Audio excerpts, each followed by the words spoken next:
পুলিশের এই গাড়িতে সব বোঝাবুঝি, আমরা আর এগুলোর দায়িত্ব নিতে পারতেছি না। আমরা আজকে ইউএন গ্রুপের আন্ডারে ওয়ার্কার কোনদিন রাস্তায় নামে না, আজকে আমরা বাধ্য হয়ে রাস্তায় নামছি। আমরা চাইতেছি এই গাড়ি কোম্পানির আন্ডারে নেক, আমাদের সুন্দরভাবে যাতায়াতের ব্যবস্থা করুক, ঠিক আছে? কোনো এটা ওয়ার্কার আন্ডার থাকবে না, আমরা চাইতেছি এইটাই। আমাদের আর কোনো অভিযোগ নাই, ঠিক আছে? আর এই আমাদের এই যে আমরা কিছুদিন আগে অ্যাক্সিডেন্ট করছি, কত মানুষ গেছে, এটাও দায়বদ্ধ নাই। আমরা ছিলাম এখানে সিবিজিতে, আমরা ছিলাম, আমাদেরকে ট্রান্সফার, আমরা ওখানে যাই ঢুকি নাই যে আমাদের দায়বদ্ধ যে আমরা গাড়ি দিয়ে যাইতে হবে।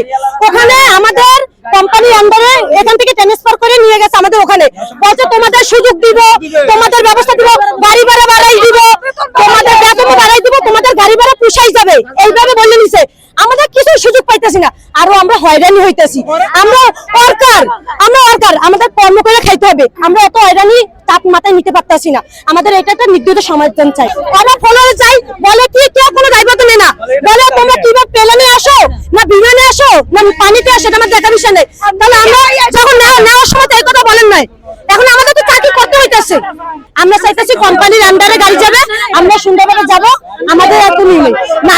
যদি না পারে কোম্পানি, যদি গাড়ি না দিতে পারে বা আমাদের যদি সুযোগ সুবিধা না দিতে পারে, তাহলে আমাদের আবার এর পেপার ট্রান্সফার করে দাও, এটা জ্যাকেটে দাও, যেখানে দেখ আমাদের কোম্পানি আন্ডার জ্যাকেট করে দাও। এই যে চাঁদাবাজ গাড়ি আটকায়, এই দায়বদ্ধ ওয়ার্কারের, কোনো হাইডারেট নাই, কোনো ম্যানেজমেন্টের নাই, সব ওয়ার্কারের, কোনো প্রশংসা নাই। কি জন্য এতই কিসের আমাদেরই থাকবে? এখন আমরা কি ওই চাঁদাবাজের টাকা কি আমাদের পকেট থেকে দিব? হ্যাঁ, এটা আমরা পকেট থেকে দিব না। আমরা বেতন পাই কয় টাকা? একটা ওয়ার্কার বেতন পাই কেন? গাড়ি ভাড়া দেয় 100 টাকা, আবার চাঁদাবাজের টাকাও দিব, আমরা এগুলো দিতে পারবো না। হ্যাঁ, চাঁদাবাজ, পুলিশে চাঁদাবাজ ধরছে আবার ছেড়ে দিছে, তার মতন তার সে রয়েছে, আমাদের তো কিছু না। এই চাঁদাবাজগিরি এটা এদের ব্যাপার, এটা পুলিশ দেখবে, কি দেখবে, এটা আমাদের দায়বদ্ধ না। আমরা ভাই, আমরা শ্রমিক, সাধারণ শ্রমিক, আমরা চাইতেছি সুন্দরভাবে আমরা যাতায়াত করব, এটাই।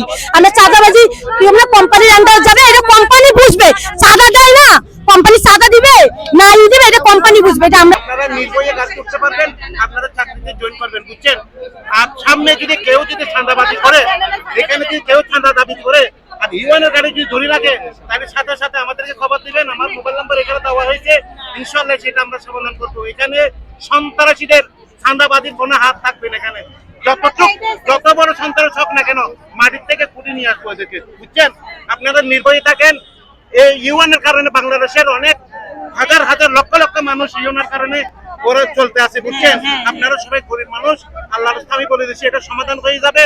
উপর মহরত থেকে আমাকে ঋণ করা হয়েছে, সেই জন্য আমি এখানে আসছি, নাহলে আমি এখানে আসতাম না, আমার ঘুম ভেঙে। আমরা সকলে এই দশারও উঠি না ঘুমের থেকে, বুঝছেন? আপনাদের ভালোর জন্য আমি এখানে আসছি।